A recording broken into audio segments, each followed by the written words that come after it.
Shalom saudara-saudara yang dikasihi Tuhan, jumpa kembali di channel YouTube saya. Apa kabar? Saya terus berharap Bapak Ibu tetap dalam keadaan sehat dan terus diberkati oleh Tuhan. Kesempatan ini kita akan dengarkan kesaksian dari seorang ibu muslimah, yang mana ibu ini adalah seorang yang begitu taat melakukan ajaran agama, rajin sholat, rajin ngaji, dan sebagainya. Nah, semua keluarganya juga adalah Islam, tapi sungguh luar biasa kasih Tuhan, anugerah Tuhan bahwa keluarganya ini pelan-pelan satu persatu terima Yesus sebagai Tuhan dan Juru Selamat. Bahkan ibu ini berasal dari keluarga imam besar di Banten. Tapi sungguh luar biasa bahwa Tuhan mau menyatakan kasih-Nya, Tuhan menjamah, Tuhan mau menyelamatkan ibu ini bahkan keluarganya, sehingga saat ini mereka menjadi anak-anak Tuhan, mereka percaya kepada Yesus Kristus sebagai Tuhan dan Juru Selamat. Dan kita percaya Bapak Ibu Saudara-saudara bahwa kalau Tuhan yang memilih, tidak akan ada siapapun yang akan bisa menghalangi, dan tidak ada apapun yang akan memisahkan dari kasih Kristus. Sekali diselamatkan, tetap diselamatkan. Kita dengarkan kesaksiannya berikut ini.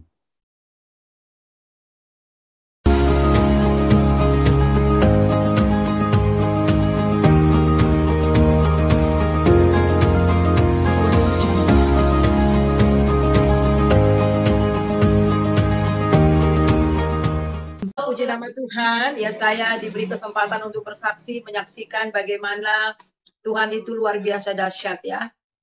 Bukan kita yang memilih dia, tetapi dialah yang terlebih dahulu memilih kita ya untuk menjadi umatnya dan juga untuk dipakai menjadi alat bagi kerajaannya. Nah, saya ingin bersaksi ya, dan saya memang latar belakang keluarga saya itu latar belakangnya Muslim ya. Saya mulai dari papa saya. Nah, papa saya ini kakek saya itu Ambon, tetapi nenek saya sebelah bapak itu orang Banten ya, orang Banten, dan kemudian buyutnya dari oma saya, ada bagian apa saya itu buyutnya itu orang Mesir ya, orang Mesir, dan salah satu imam besar dulu di daerah Banten sana ya. Jadi dan nenek saya juga ini, nenek sebelah bapak ini masih ada keturunan Ningrat ya. Jadi dan mereka sangat fanatik sekali. Nah, dulu mereka Muslim ya, papa saya itu Muslim waktu masih kecil dan sampai pemuda. Pada waktu dia pemuda mereka tinggal di Jakarta, dan dekat rumah mereka itu ada gereja ya, ada gereja, dan dia senang sekali mendengar kalau hari Minggu, kalau lagi hari-hari ibadah itu lagu-lagu gereja itu sangat enak sekali didengar dan dia rasa damai. Dan setiap kali ada ibadah, papa saya selalu duduk di bawah jendela. Nah, jendela zaman-zaman dulu itu kan tinggi-tinggi besar ya. Jadi pendetanya suka lihat itu ada anak muda duduk, bilang, "Nyom silahkan masuk saja." Tapi papa saya tidak mau. Dan akhirnya papa saya masuk gereja dan dilayani, dan papa saya terima Tuhan Yesus, bertobat ya menjadi Tuhan dan juru selamat pribadinya. Dan kemudian ya keluarganya juga jadi bertobat, mamanya juga bertobat, dan kemudian seluruh keluarga dari papa saya sebelah mama ya bertobat ya, adik kakaknya, tetapi memang keluarga besarnya yang di Banten ya masih Muslim. Nah, saudara, papa saya sempat jadi penginjil ya, jadi penginjil waktu zaman-zaman dulu itu, tetapi karena kecewa ya, karena dia melamar satu cewek ya, kemudian ditolak karena kamu mau makan apa dari Injil gitu ya, dan akhirnya papa saya belayar ya, mulai dari itu dia belayar, beliau belayar dan sampailah di Riau. Nah, sampai di Riau kemudian ketemu sama mama saya. Nah, mama saya ini latar belakangnya juga Muslim. Nenek saya sebelah mama itu orang Malaysia dan kakek saya itu orang Riau, Melayu. Jadi ya sama-sama orang Melayu asli. Dan mereka juga orang yang fanatik. Nenek saya itu 2 kali naik haji ya. Jadi sungguh fanatik dan juga tekun. Dan papa saya menikah dengan mama saya dengan cara Muslim ya, cara Muslim, dan kemudian pada waktu mengucapkan 2 syahadat, jadi papa saya harusnya bilang Muhammad Rasulullah, tapi papa saya pelan-pelan sekali, dia tidak bilang Muhammad Rasulullah, tetapi dengan pelan dia bilang Isa Rasulullah. Isa Rasulullah, dan banyak yang nggak ngeh, jadi dia merasa wah itu dia tidak menyangkal Tuhan Yesus ya, jadi dia tetap orang Kristen.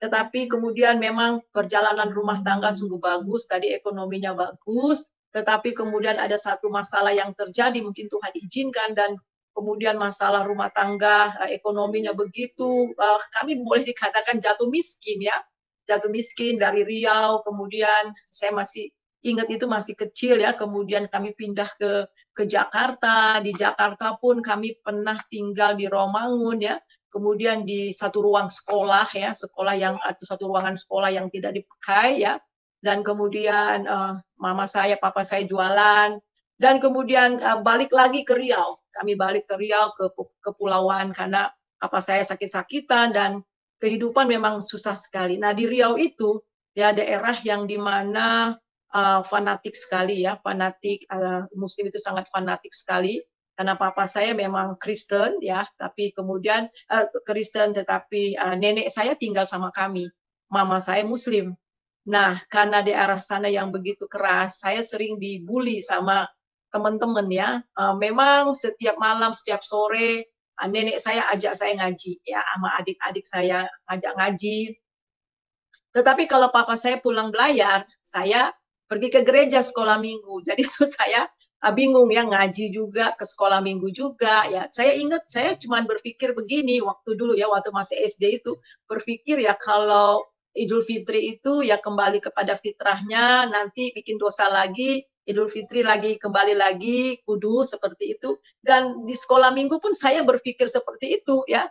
Hari Natal setahun sekali kan, Tuhan Yesus darahnya tercurah di atas kayu salib, nanti bikin dosa, nanti hari Paskah, kemudian disucikan lagi. Jadi saya sama sekali nggak punya konsep, nggak punya pengertian sama sekali ya, tidak ada. Sedangkan Bapak saya berlayar, ya sudah berlayar lagi ya.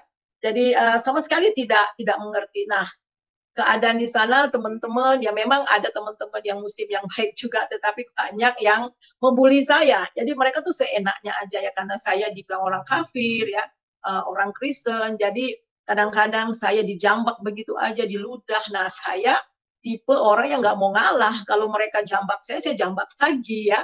Mereka ludah saya ludah lagi gitu loh. Jadi saya balas, sehingga hampir setiap hari saya tuh berantem ya, sampai berantem juga sama yang anak laki-laki juga, teman yang laki-laki juga saya berantem karena saya nggak terima, karena saya diperlakukan seperti itu. Jadi sampai kadang-kadang biru-biru badan saya berantem. Memang saya berantem dan saya nggak terima diperlakukan seperti itu. Dan karena pada saat itu saya suka jualan. Ya ini bukan mama saya, orang tua saya yang suruh, tapi memang saya aktif ya.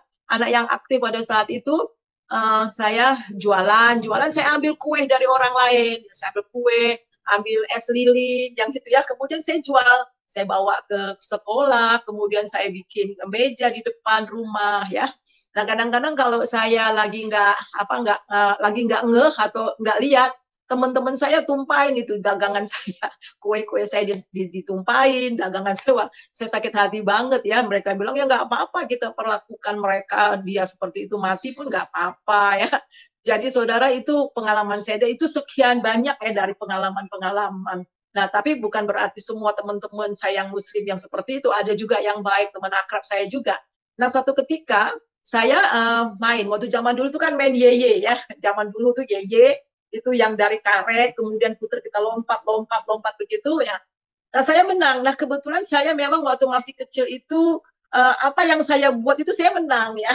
Di sekolah juga ya. Di sekolah saya bikin prakarya, saya bikin apa, dan teman-teman selalu belajar sama saya. Di main juga saya selalu menang. Jadi ada satu anak yang iri banget sama saya dan banyak yang iri sama saya. Jadi akhirnya karena dia kalah, jadi dia marah sekali sama saya. Jadi berantem kita. Jadi saya juga dulu suka berantem. Waduh, nakal banget deh pokoknya saya waktu masih kecil itu ya. Mama saya juga bingung karena suka berantem. Dan akhirnya berantem ya, udah berantem mungkin itu orang anak teman-teman saya itu dendam. Jadi dendam. Jadi satu ketika saya berjalan dengan teman saya ya, teman saya berjalan dan tiba-tiba teman yang kalah ini bawa 3 orang ya temennya, kemudian dia langsung jambak rambut saya, dia langsung datang, pokoknya saya dikeroyok ya. Kemudian teman saya ini cakar muka saya, waktu cakar muka saya, dia punya jari itu masuk ke mulut saya. Udah saya langsung gigit aja ya, karena saya dikeroyok. Jadi saya gigit sekuat tenaga saya yang berdarah. berdarah, kemudian nangis anak itu, dia pulang, dia lapor sama abangnya bawa 5 orang, ada 6 orang kali abangnya, laki-laki semua. Ya itu umur saya mungkin sekitar, ya masih SD ya, 10 atau 11 tahun lah ya. Nah karena saya itu saya lari ya, saya lari saudara, saya lari, kemudian saya sembunyi di bawah kolong rumah orang. Nah itu di pantai, rumah itu pantai-pantai, ada kolong, nah di situ dia tepi-tepi pantai saudara. Untung waktu itu air nggak pasang ya. Jadi saya masuk ke situ dan kemudian sampai sore, sampai gelap malah. Saya ketakutan sekali ya karena saya mau dihajar sama abang-abang dari abang dan teman-teman daripada abang teman saya itu. Karena sore nenek saya sama mama saya cari kemana si Neneng, panggil saya Neneng waktu itu. Dan akhirnya teman saya ini kasih tahu ya apa yang terjadi. Dan nenek saya, mama saya nggak terima. Saya lupa apakah itu dibawa di adat atau di polisi, saya nggak tahu, akhirnya diperdamaikan. Nanti saudara keras sekali ya waktu hidup saya waktu masih kecil waktu itu ya. Jadi benar-benar saya sering sekali dibully ya. Dan saya akhirnya sempat saya bilang kenapa saya harus dibully seperti ini gitu ya. Padahal saya nenek saya muslim, mama saya muslim, dan saya juga sering ngaji juga ke surau. Tetapi ya karena memang sebentar saya ke surau, sebentar saya ke sekolah minggu, jadi bimbang. Dan saya sama sekali tidak tahu itu Tuhan ya, enggak ngerti ya. Paling saya dengar-dengar, biasanya kalau di zaman dulu itu tuh ya di Riau itu kita ada hikayat-hikayat, orang kumpul ya, kita pelajaran-pelajaran hikayat, kita kumpul sampai semalaman, kemudian mulai pakai rabana dan sebagainya, dan kemudian cerita-cerita hikayat, hanya itu saja yang saya dengar ya. Dan sama sekali tentang Yesus sama sekali tidak tahu ya, karena memang saya di dua persimpangan, nggak ngerti apa-apa ya. Nah mama saya ini sering didoakan sama papa saya. Papa saya itu berdoa hampir 10 tahun lebih buat mama saya supaya mama saya itu mengenal Tuhan Yesus, menerima Yesus sebagai Tuhan dan Juru Selamat. Hanya itu doa papa saya. Kemudian dia melahirkan anak ya, anaknya itu kalau yang keempat, adik saya yang keempat, tapi meninggal ya, itu meninggal, adik saya itu meninggal. Dan kemudian dia mengalami satu diserang oleh kuasa kegelapan. Jadi mama saya itu setiap malam itu berapa malam itu didatengin kakek-kakek gitu ya, tua dengan tongkat yang mau hajar dia. Dan akhirnya waktu itu masih ada papa saya. Kemudian papa saya tidak lama kemudian harus belayar. Dan papa saya cuma bilang gini, nanti kalau roh itu datang ya, iblis itu datang mau ganggu kamu dalam mimpi, bilang aja dalam Bapa, Anak dan Roh Kudus, Bapa, Anak dan Roh Kudus, Bapa, Anak dan Roh Kudus, ya gitu. Jadi itu yang mama saya lakukan. Ya memang betul, akhirnya di hari keberapa, hitungan hari keberapa itu roh itu datang lagi ya, menyerang dia, dan dia dengan mimpi yang sangat buruk sekali, dan setan itu datang kepada dia untuk menghajar mama saya. Jadi mama saya ketakutan hanya bilang Bapa, Anak dan Roh Kudus, Bapa, Anak dan Roh Kudus, Bapa, Anak dan Roh Kudus. Dia sebut dia Tritunggal, dan akhirnya itu dia pergi dan kemudian mama saya tidak lagi diganggu. Nah mulai saat itu mama saya sudah mulai terbuka ya. Wah kalau gitu Tuhan Yesus itu benar-benar hidup. Allah Bapa, Anak dan Roh Kudus itu luar biasa manjur sekali ya. Benar-benar ada kuasa. Nah, mama saya sudah mulai terbuka untuk Tuhan, tetapi masih keras, jadi masih Muslim ya. Dan kemudian beberapa tahun, mungkin 1 tahun lebih, mama saya melahirkan lagi ya, Nah, kali ini mama saya mengalami bleeding, jadi pendarahan. Jadi pendarahan yang sangat hebat sekali ya. Waktu itu karena di kota kecil, panggil dokter sedang operasi, kemudian panggil dukun, beranak juga nggak ada, dan akhirnya ya nenek saya yang tolong. Itu kan terjadi pendarahan yang sangat luar biasa, dan mama saya itu semua badannya sudah dingin, jadi sudah dingin semuanya. Tetapi dia ingat ya, dia masih ada dalam pikirannya, Tuhan, anak saya mau kemana, ada persimpangan, dan dia juga ya. Dia bilang, dia akhirnya berdoa, kalau memang benar-benar Engkau itu Isa, Tuhan ya, tunjukkan mukjizat-Mu, nyatakan kuasa-Mu. Dan tiba-tiba nenek saya, waktu itu kan di kampung, kemudian ambil jeruk nipis, potong 2, dibakar. Waktu dibakar di tungku, itu kan hangat kan, langsung ditutup dengan kain, dibungkus dengan kain, dan taruh di ulu hati mama saya. Taruh di perut, dan akhirnya itu dari itu hangat. Dan akhirnya mama saya sembuh ya. Dan dia lihat lagi, oh berarti Yesus benar Tuhan. Karena dia bilang, kalau engkau benar-benar Tuhan, tunjukkan mukjizatmu. Dan hanya 1 hari itu kan, 1 hari nggak lama mama saya segar. Mama saya segar, langsung mama saya baca Alkitab. Dia baca Alkitab mulai dari perjanjian lama sampai perjanjian baru. Nah, mama saya fanatik sekali. Dia dulu sekolah keguruan di Jakarta ya. Kalau nggak salah nama sekolah keguruan itu Widuri ya, itu udah lama sekali. Nah, mama saya cerita waktu dia masih di Jakarta, dia tinggal sama pamannya, dia lihat Alkitab di rumah pamannya, dia sobek-sobek. Setelah dia sobek-sobek, maaf, dia bilang, tai ini Alkitab, kemudian dia buang di tong sampah ya. Kemudian di tong sampah di dekat rumahnya, kemudian pamannya lihat, loh, itu kenapa disobek-sobek? Jangan, ini kan kitab suci orang, katanya gitu. Nah, itu akhirnya saudara, karena mama saya mengalami mukjizat itu, dia baca ya Kejadian, baca Wahyu, kemudian bolak-balik. Tidak ada seorang pun yang bimbing dan akhirnya dia menerima Yesus sebagai Tuhan dan juru selamat pribadinya. Jadi mama saya, papa saya kemudian langsung diberkati ya di gereja ya, karena dulu kan menikahnya secara Muslim. Dan mulai saat itulah kami mulai ke gereja, dan saya sudah mulai, nenek saya nggak lama kemudian meninggal ya, nenek saya meninggal, dan kemudian saya sudah mulai ke sekolah minggu, tapi juga belum tahu apa-apa tentang Tuhan Yesus ya, nggak tahu apa-apa tentang Tuhan Yesus, jadi nggak ngerti apa-apa ya. Dan mama saya mendengar suara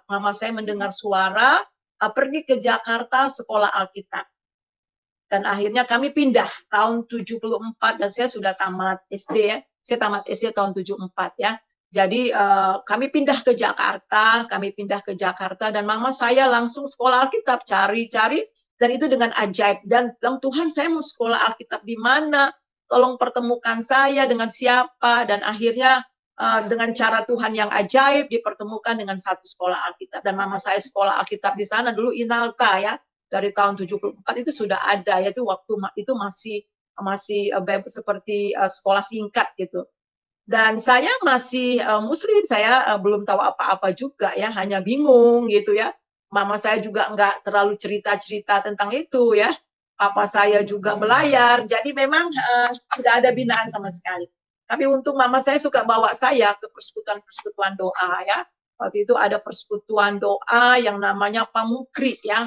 Persekutuan Angkatan Muda Kristen Injili, kalau nggak salah, Kristen lah seperti itu ya. Dan saya terlibat di situ, dan akhirnya saya terima Yesus sebagai Tuhan dan Juru Selamat. Di situ saya belajar Alkitab, dan saya benar-benar ya, walaupun saya masih SMP, dan saya benar-benar mengalami perjumpaan secara pribadi dengan Tuhan, dan saya sangat termotivasi untuk menginjili orang-orang ya. Jadi saat itu karena memang ada satu bapak rohani saya mengajarkan bagaimana kita harus berbagi, memberikan, mengabarkan Injil. Setiap hari saya bawa traktat. Jadi saya selalu minta sama mama saya traktat. Waktu itu 4 hukum rohani ya. 4 hukum rohani saya belajar. Kemanapun saya pergi, di bus di mana-mana saya pasti kasih. Saya kasih kabar. Bahkan pengemis-pengemis yang ada di jalan, saya duduk pulang dari sekolah, ada pengemis, saya duduk, saya ceritakan. Ada beberapa pengemis yang akhirnya terima Tuhan Yesus ya, kemudian ya, saya keluarga dan akhirnya utus mereka pulang lagi ke kampung mereka. Dan saudara, dan saya sama mama saya menjadi penginjil yang sangat luar biasa. Saya selalu diboyong-boyong kemana-mana. Jadi setelah mama saya bertobat, dan akhirnya saya, adik-adik saya yang injili ya. Adik-adik saya, Uti Watimena ya, kenal ya, Uti Watimena itu adik saya. Dan saya perkenalkan Yesus juga kepada adik saya, dan juga kepada adik saya yang nomor 2. Jadi Uti Watimena itu adik saya nomor 3.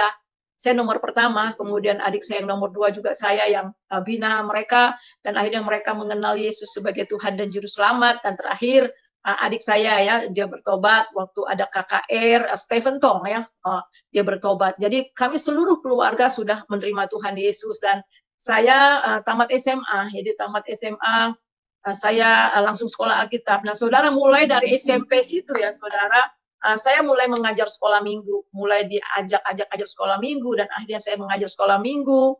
Saya juga waktu SMA juga sudah terlibat dalam pelayanan pemuda ya, sekolah minggu. Dan tamat SMA saya masuk sekolah Alkitab di Inalta, saya masuk di sana, dan kemudian saya lanjutkan ke Filipina ya, dari Filipina kemudian saya lanjut ke Amerika. Ya, dari Amerika saya pulang. Setelah saya pulang dari Amerika, kemudian saya langsung mengajar di sekolah Alkitab. Ya. Jadi mulai dari saat itu, saudara, sampai sekarang ya saya sudah 30 tahun lebih ya melayani Tuhan. Hati saya menyala-nyala untuk melayani Tuhan, tidak pernah kendor ya. Mulai saya belasan tahun terima Tuhan Yesus. Sampai saat ini saya masih di ladang Tuhan dan hati saya tetap mengasihi Tuhan. Karena memang Tuhanlah satu-satunya, Yesus adalah satu-satunya juru selamat. Di luar Tuhan Yesus tidak ada lain lagi. Nah, saudara yang kekasih, kemudian saya juga ya mengajar di beberapa sekolah Alkitab ya. Saya mengembalakan ya, kemudian saya ditabiskan menjadi pendeta dan saya juga mengajar di beberapa sekolah Alkitab dan salah satu waktu itu saya mengajar itu adalah di STT Dulos ya, yang ada di Cilangkap. Dan saya mengajar di situ di Cilangkap dan pada waktu ingat pada waktu peristiwa dibakar yang diserbu itu ya, ya itu mahasiswa saya itu Domingus itu yang lehernya hampir putus itu ya. Nah sebenarnya waktu itu adalah jadwal saya juga untuk mengajar siang itu. Nah saya udah siap-siap untuk ini, siap-siap untuk apa namanya, untuk mengajar dan saya sudah siap dan saya sudah mau apa nyalakan mobil, tapi badan saya kok nggak enak gitu, badan saya kok rasa nggak enak, rasa demam, kemudian nggak semangat untuk pergi. Akhirnya ya udahlah, saya bilang nggak semangat pergi dan juga nggak enak badan rasanya. Jadi saya undur, saya tidak pergi waktu itu. Saya nggak pernah. Puji nama Tuhan, sorenya saya kaget luar biasa bahwa STT Dulos itu diserang ya. Bayangkan kalau saya ada di saya nggak tahu bagaimana. Tapi itulah cara Tuhan menyelamatkan saya ya. Dan suami saya juga pernah pada waktu mengajar juga di sana, mengajar musik. Itu peristiwa Mei, ya, Mei juga, bulan Mei yang waktu 13 Mei itu ya. Nah, suami saya juga begitu, pas mau jam ngajar, kemudian start mobil itu nggak nyala-nyala mobilnya, didorong-dorong nggak nyala. Nah, besoknya baru nyala, ya akhirnya nggak jadi berangkat. Nah, itu terjadi kerusuhan. Nah, itu kan di sepanjang jalan menuju ke sana juga ya. Jadi saudara, Tuhan itu luar biasa dahsyat dan saya melayani orang-orang jalanan juga ya. Saya sempat melayani duduk di Blok M orang-orang jalanan ya dan melayani mereka secara pribadi ya. Tidak ada ini, saya duduk saja nongkrong waktu saya masih di sekolah Alkitab, saya duduk nongkrong, kemudian saya bagi-bagi traktat dan kemudian saya melayani orang pengemis-pengemis ya. Kemudian juga anak-anak jalanan di Blok M juga sempat saya melayani di sana secara pribadi. Dan kadang-kadang saya berisiko ya, ada anak-anak yang nakal juga ya. Nah, saudara, selain saya sudah mengajar di sekolah Alkitab tahun 2000, saya diminta oleh Tuhan, dipanggil oleh Tuhan saya dengan suami saya melayani di Kalimantan. Melayani di Kalimantan satu ketika suami saya bilang gini, sepertinya Tuhan panggil kita ke Kalimantan. Nah, saudara, ke Kalimantan tuh saya bilang, maksudnya ke Kalimantan untuk apa? Pulang pergi pelayanan. Enggak, tinggal di sana. Tinggal di sana. Nah, saudara, saya itu paling takut hidup susah. Itu dia ya. Padahal dulu waktu masih kecil sih susah ya. Saya pikir gini, tinggal di Kalimantan, saya sudah pergi ke Kalimantan. Waktu saya masuk ke pedalaman, saya mandi di sungai, kemudian ada pisang goreng lewat, ngerti kan maksud saya. Dan saya tidak pernah terbayang untuk tinggal di sana, melayani di sana. Kemudian suami saya bilang, enggak, kita tinggal di sana. Kita tinggal di sana, melayani di sana, dan saya tidak jawab apa-apa. Ya, saya tidak jawab apa-apa, saya diam saja, saya tidak bilang iya, saya tidak bilang tidak. Saya takut bilang iya karena saya takut hidup susah di sana. Itu bekas perang Dayak dan Madura. Dan kemudian saya takut juga bilang tidak, karena kalau itu memang maksud Tuhan. Dan saya berdoa, saudara. Saya berdoa selama 3 tahun. 3 tahun saya diam. 3 tahun saya diam dan saya tidak memberi jawaban sama suami saya. Nah, setelah 3 tahun, karena memang suami saya itu dulu sekolah di Filipina. Kami ketemu di Filipina.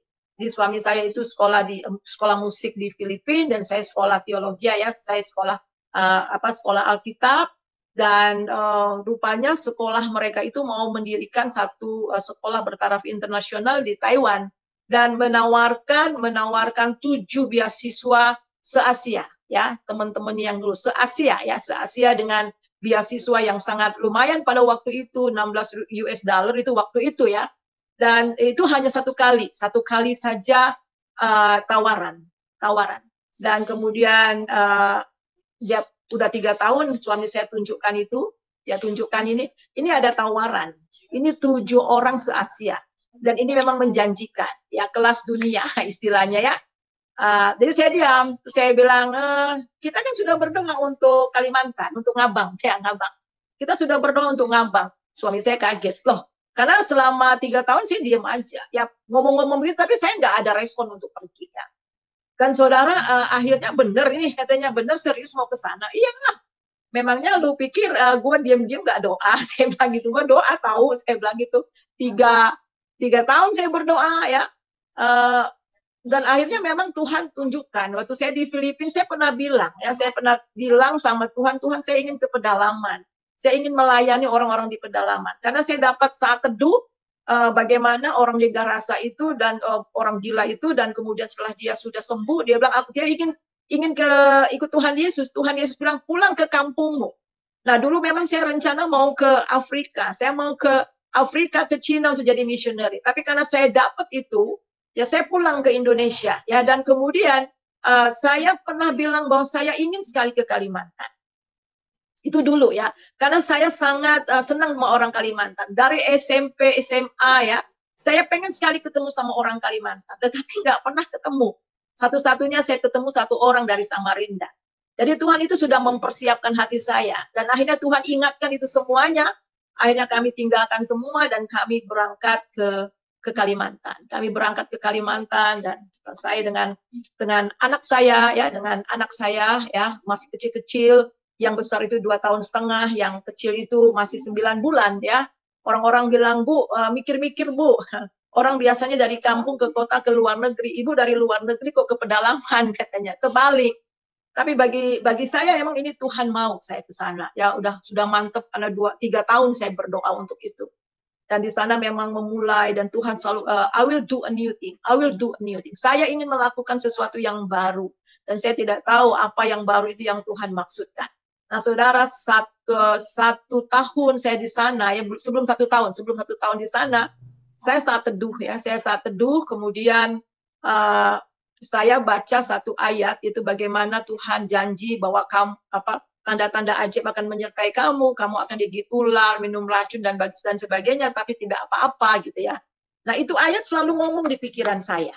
Kemudian berikutnya saya baca Alkitab bagaimana Paulus karam di Sungai Malta, kemudian dia bakar api unggun dan kemudian kayu ya, kemudian ada ular yang gigit dia, dan mereka bilang sebentar lagi dia mati, tetapi enggak mati. Dan itu ayat bicara lagi, kamu akan digigit ular tapi kamu tidak mati.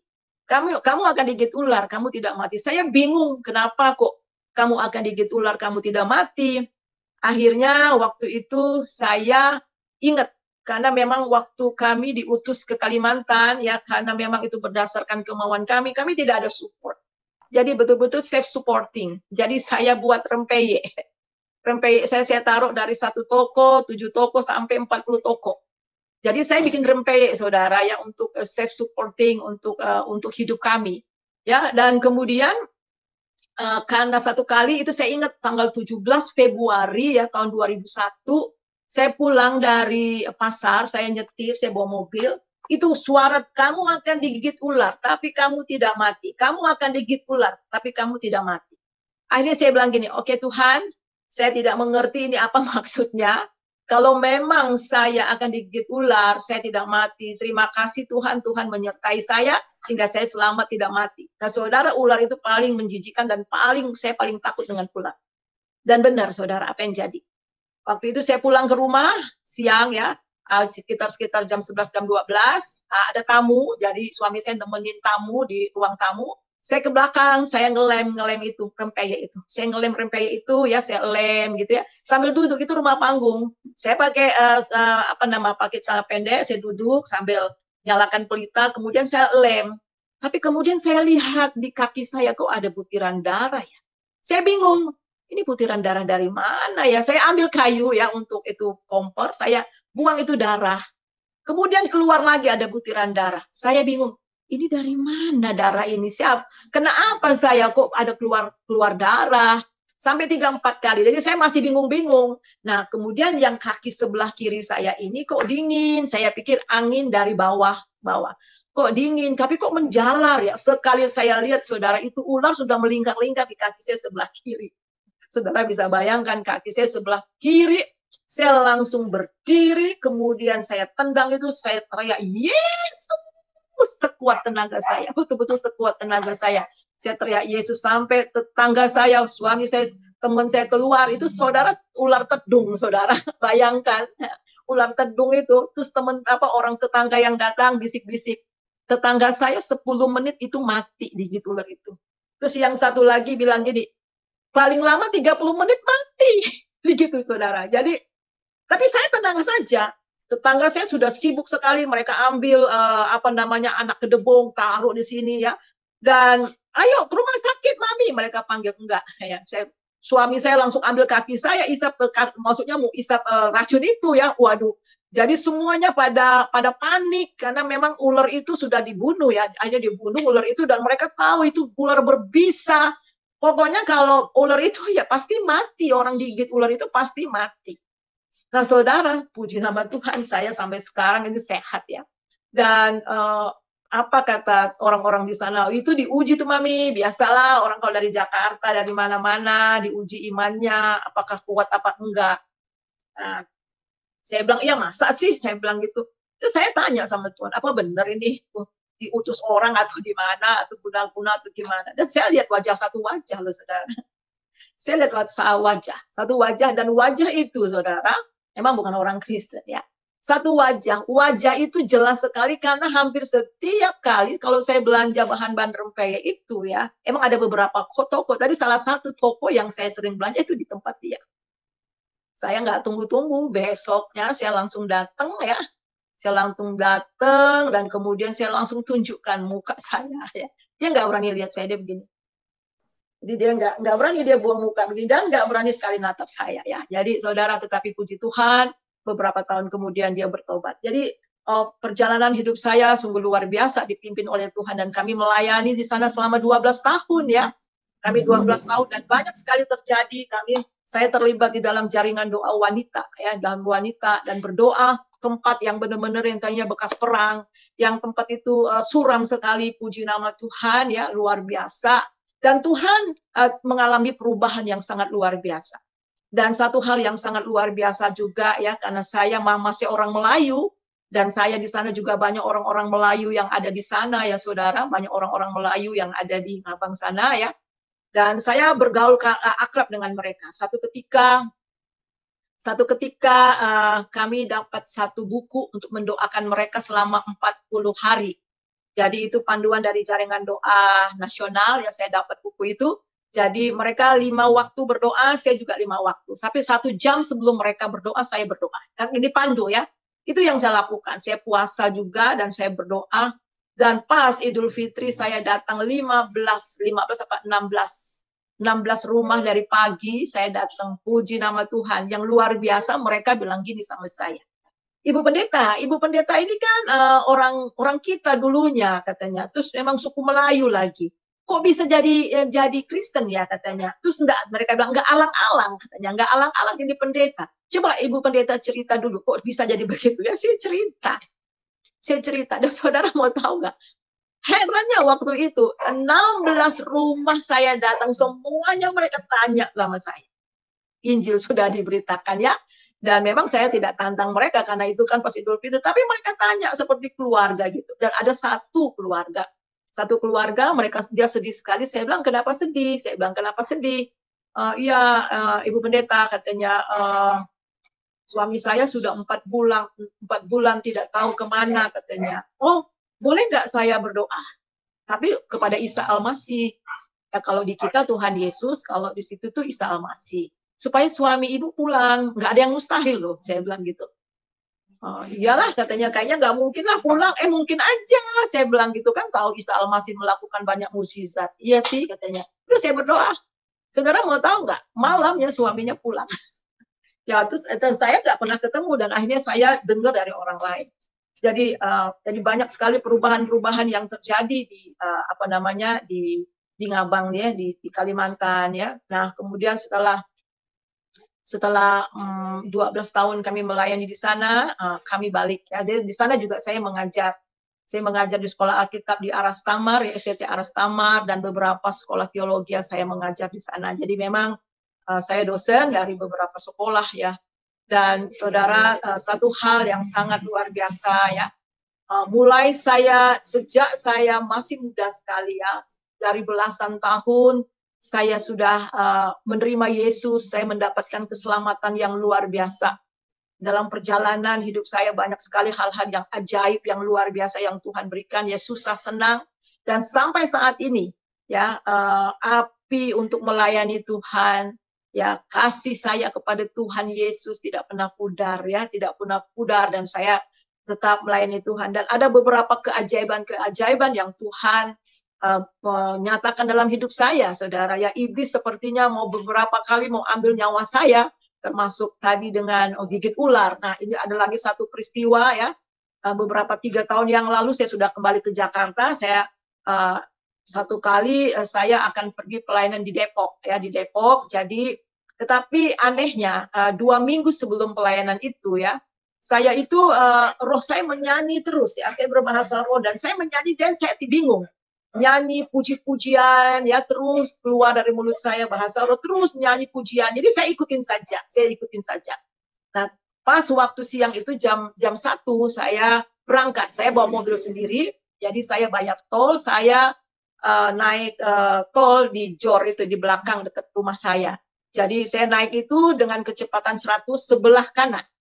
Tiba-tiba apa yang terjadi, mobil saya itu bunyinya keras luar biasa dan agak oleng. Tetapi waktu itu saya sedang nyembah Tuhan, ya sedang nyembah Tuhan, sedang berdoa, ya memuji Tuhan, dan hati saya betul-betul sedang bercakap-cakap dengan Tuhan, nyembah Tuhan. Terus saya bilang, Tuhan ini apa ini? Saya bilang gitu. Terus Roh Kudus bilang, ban kamu pecah. Jadi saya seperti dituntun sama Tuhan. Jadi saya lepaskan aja karena metik, saya lepaskan dua-duanya ya. Kaki saya lepaskan ya. Saya lepaskan ya, yang bagian remnya ini yang sebelah ya. Dan akhirnya saudara, kaki saya yang sebelah kanan ini saya lepaskan. Kemudian saya pelan-pelan pergi ke kiri. Dan kemudian memang ada polisi tidak jauh dari sana, itu ada polisi. Kemudian polisi nyamperin saya. Ibu itu tadi yang suara keras luar biasa tadi? Iya. Kenapa? Katanya. Saya tunjukin ban saya. Ban kanan depan di sebelah setir. Bayangin saudara, ban yang pecah sedang kencang-kencang. Ban sebelah kanan, sebelah setir itu pecah. Jadi waktu saya tunjuk, saya juga seperti susah ngomong, saya lihat itu. Dan saya tahu bahwa ini Tuhan selamatkan saya dari kecelakaan yang sangat luar biasa. Jadi waktu saya tunjuk sama polisi ban saya, dia lihat ban, dia lihat muka saya. Dia lihat ban, dia lihat muka saya. Dia lihat ban, dia lihat muka saya. Berkali-kali dia terus begitu. Kemudian dia garuk kepalanya, dia bilang, ini keajaiban dunia. Salah satu keajaiban dunia. Ibu mau tahu nggak? Ini ban setir sebelah kanan dekat ya depan, kemudian ibu kencang tadi jalannya, itu harusnya ibu tergelincir. Itu mobil mungkin bisa sampai ke sana. Tetapi karena saya tenang sekali waktu itu ya, waktu itu jadi saya nggak ngerem nggak apa, jadi tenang sekali ya. Memang betul-betul damai ya, benar-benar damai yang Tuhan berikan pada saya. Dan akhirnya saya ke pinggir, kemudian itu kata polisi, saya bilang, iya Tuhan Yesus yang tolong saya. Tidak lama kemudian ada patroli yang datang, kemudian ibu ini beruntung Bu, ini mah kalau ibu masih selamat ini beruntung Bu, ibu masih untung. Saya bilang bukan saya untung, tapi karena Tuhan yang tolong saya. Jadi saudara, berkali-kali memang iblis mau ambil saya dengan cara yang benar-benar mengerikan ya. Dan waktu COVID baru-baru juga ya, tahun lalu saya kena COVID. Ya, saya kena COVID. Jadi saudara, saya pikir saya cuma hanya sakit biasa ya. Ternyata waktu 1 minggu badan panas, saya nggak turun-turun. Akhirnya saya minta adik saya bawa saya ke rumah sakit. Ternyata saya kena COVID ya. Waktu diambil darahnya, di swab saya kena COVID. Saya istirahat lagi satu minggu di rumah, tetapi saya parah. Nafas saya sudah sesak, saudara, dan karena saya ada darah tinggi juga. Kemudian saya pernah sakit stroke ringan juga ya. beberapa tahun lalu, dan akhirnya waktu saya pergi ke rumah sakit, dokter bilang, "Ibu, ini kenapa Ibu baru datang sekarang? Ini bahaya sekali. Ibu tensinya juga tinggi 174/100/100 lebih. Ini bahaya sekali," katanya. Ya, terus saya diare sudah mencret-mencret, dan saudara, beberapa hari setelah saya masuk rumah sakit, saya masuk ruang HCU. Jadi ruang HCU, dan itu memang apa namanya, sudah saya hanya pakai pampers semua ya. Saya buang air kecil, besar juga pakai pampers dan diurus, dan saya sudah tidak kuat. Mata pun sudah kunang-kunang, sudah sesak ya. Dan malamnya juga saya digoda sama iblis bermacam-macam. 3 malam saya bertarung ya dengan macam-macam roh maut mau datang, dan saya bilang, "Hai iblis, kau dengar? Aku milik Kristus, kau tidak berhak atas tubuhku ya. Tubuhku adalah tubuh, jiwa dan rohku adalah milik daripada Tuhan Yesus." Dan kemudian makin lemas dan sendi-sendi saya sudah lepas, mungkin karena elektrolit saya turun. Kemudian saya tanya sama Tuhan, "Tuhan, apa yang saya harus lakukan?" Tiba-tiba saya ingat ya, suruh minta adik saya belikan susu beruang, belikan hidrokoko dan juga Yakult ya, karena mencret itu ya, karena diare tiap berapa kali. Ya puji Tuhan, pelan-pelan akhirnya saya stabil dan mulai naik ke atas di ruang isolasi. Nah, saudara, waktu di ruang isolasi apa yang terjadi? Saya diserang lagi. Pikiran saya pengen terjun dari lantai 24. Saya bilang, ini saya gila atau apa ya? Tapi saya nggak gila, itu iblis ya. Jadi itu kuatnya luar biasa. Dan saya yakin kalau saya nggak ada dalam Tuhan, mungkin saya betul-betul terjun di lantai 24. Karena itu seperti apartemen, ya seperti apartemen, dan kemudian itu ada tempat ruangan tuh jemur pakaian, dan situ memang ada seperti pagar, dan memang itu. Dan saya dengar kesaksian banyak juga, saya dengar memang ada beberapa orang yang lompat ya waktu sakit COVID. Dan itu kuatnya luar biasa. Dan saya benar-benar seperti tidak berdaya, seperti betul-betul pikiran saya itu harus terjun. Dan saya cuma hanya bilang, aku memakai ketopong keselamatan, saya hanya muji Tuhan, nyembah Tuhan, dan akhirnya itu hilang sendirinya. Dan saya malam itu saya lihat itu ada orang yang besar sekali di samping saya, dan saya bertarung lagi. Saya bertarung, dan akhirnya saya menang. Saya berdiri di ruang itu, karena satu kamar itu ada seperti lemari kaca. Saya bilang di kaca itu, "Hai Suryani." Saya bilang, "Hai Suryani, hai roh Suryani, kamu tidak menerima perbudakan yang menjadi kamu takut lagi. Tapi kamu menerima Roh Kudus, dengan roh itu kamu berseru, ya Aba ya Bapa. Kamu anak Allah. Hai jiwa Suryani, kamu merdeka. Hai tubuh Suryani, kamu bukan bait virus corona, tapi bait Allah." Dan saya mulai menyembah, saya mulai memuji Tuhan ya. Kemudian saudara, saya menangis memuji Tuhan. Saya buka YouTube, dan pada itu sekitar jam 2, saya menyanyi menangis di hadapan Tuhan. Jam 4 pagi ada mahasiswa saya dulu menelepon saya dari Manado. Dia bilang, "Bu, saya digerakkan untuk berdoa buat Ibu." Jadi berdoa, dia juga punya karunia penyembuhan. Dan akhirnya saudara, saya lapar. Dan selama 4 minggu saya nggak bisa makan. Saya hanya makan 1-2 sendok, kemudian saya rasa mau muntah.